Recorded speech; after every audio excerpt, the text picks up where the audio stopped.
बेडग मंगसोळी रस्त्यावर पाटील वस्तीनजीक चारचाकी वाहनाचा पाठलाग करून सिने स्टाईलने त्यांच्याकडील रोख रक्कम 7 लाख रुपये लुटल्याची घटना घडली आहे। या चारचाकी वाहनाचा पाठलाग करणारे चोर हे दुचाकी आणि चारचाकी वाहनातून पसार झाले आहेत। लक्ष्मण कदम वय 29 व विकास शंकरराव सोनटक्के वय 35 दोघे राहणार मुळशी पुणे अशी लूट झालेल्या व्यापाऱ्यांची नावे आहेत। किराणा मालाच्या खरेदीसाठी हे दोघे 7 लाख रुपये रोख घेऊन पुण्याहून विजापूरला पिकअप चारचाकी वाहनातून जात असताना बेडग मंगसोळी रस्त्यावर 2 चारचाकी गाड्यांनी त्यांचा पाठलाग केला। यावेळी चारचाकी वाहन आडवे करून कोयत्याने पिकअपच्या काचावर मारले। यावेळी भयभीत झालेल्या व्यापाऱ्यांनी आपले पिकअप वाहन रस्त्याच्या बाजूला लावून पळत सुटले। लुटारूंनी या संधीचा फायदा घेत पिकअप गाडीतील 7 लाख रुपये घेऊन पसार झाले आहेत। हा लुटीचा प्रकार पहाटे 4 वाजता घडला।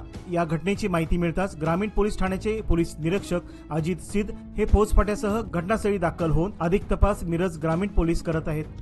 माझं नाव विकास शंकरराव सोनटक्के, मी पुण्यावरून आलतो। माझ्या मागून त्या ह्याच्यापासून आपलं कुठला वाटे त्या ब्रिजपासून माझ्या मागं गाड्या आल्या दोन। असं माझ्या वाटलं नाही की हे करतील म्हणून।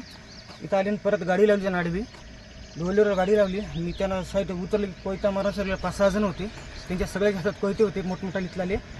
काचावर मारला माझ्या गाडी, परत त्यांना आडवी लावली। मी काढाय गेलो, गाडी खाली गेली। विजापूरला मला नाही चाललं होतं, किराणा दुकान आहे माझं। गाडी 7 लाख रुपये कॅश घेतली, त्याने कोयते मारले आणि आम्ही पळून गेलो ती वाचवण्यासाठी। तो कॅश घेऊन फरार झाले। गाडीने आम्हाला अडवलं होतं। त्या गाडीचा नंबर MH10DT 4517 हा होता। आणि स्विफ्ट एक होती, पण स्विफ्टचा नंबर काही दिसलेला नाही आहे। असे मिळून 5-7 लोक होते, त्यांच्या हातात कोयते तलवारी वगैरे होते। आज रोजी मिरज ग्रामीण पोलीस स्टेशनच्या हद्दीमध्ये बेडग मंगसोळी रोडवर एक रोड रॉबरीची घटना घडलेली आहे। त्याच्यामध्ये फिर्यादी लक्ष्मण सिद्धोजी कदम हे मुळशीवरून विजापूरला चाललेले होते। ते किराणा मालाचे व्यापारी आहेत आणि किराणा माल खरेदी करण्यासाठी चाललेले होते। त्यांच्याकडे खरेदीसाठी ठेवलेली 7 लाख रुपये रक्कम होती।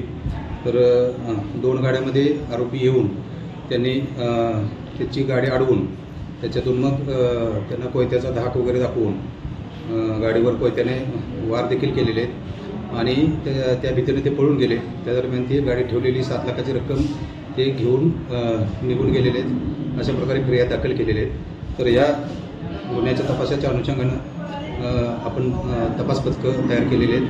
तपास पथकं रवाना झालेले आहेत, आरोपींचा शोध घेत आहेत।